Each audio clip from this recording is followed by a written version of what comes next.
This is the final stretch of the year. It's been a tough year of 2020. Towards the end of the year, we're going to deal with more light-hearted subjects. For example, we're going to deal with the issues of male pattern baldness and also high testosterone.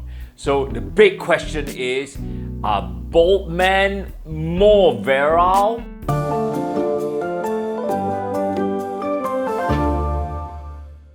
In the 60s, there's a scientist called Hamilton actually looking at a series of boys who were castrated at young age and looking at them in adulthood to see whether they had male pattern baldness compared with another group of boys who were not castrated.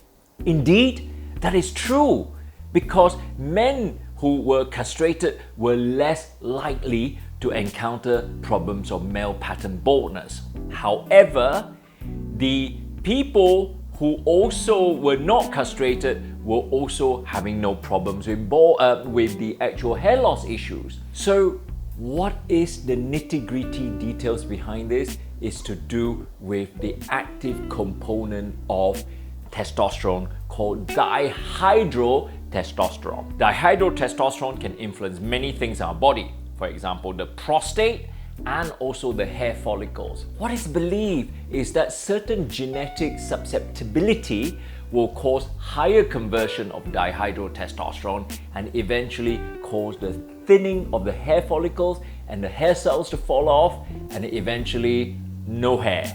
But the dihydrotestosterone doesn't necessarily equal to high sex drive.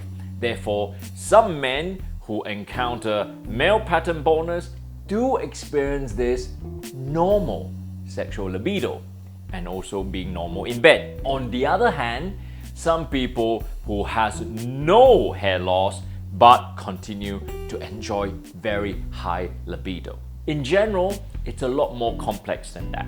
It's a complexity of genetics and also complexity of the conversions of active components of testosterone, the active component of testosterone. I think the most important thing is keeping healthy is something that will enhance your libido, and also if you don't really have hair due to male pattern baldness, then just accept who you are.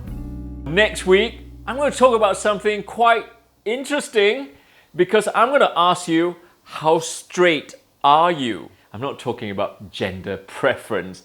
In fact, I'm talking about the curvature of the penis. So if you notice the penis is not exactly that straight and there's a slight curvature and wondering whether this is natural or not, you know what to do because you stay tuned and you continue to put Dr. G on the spot.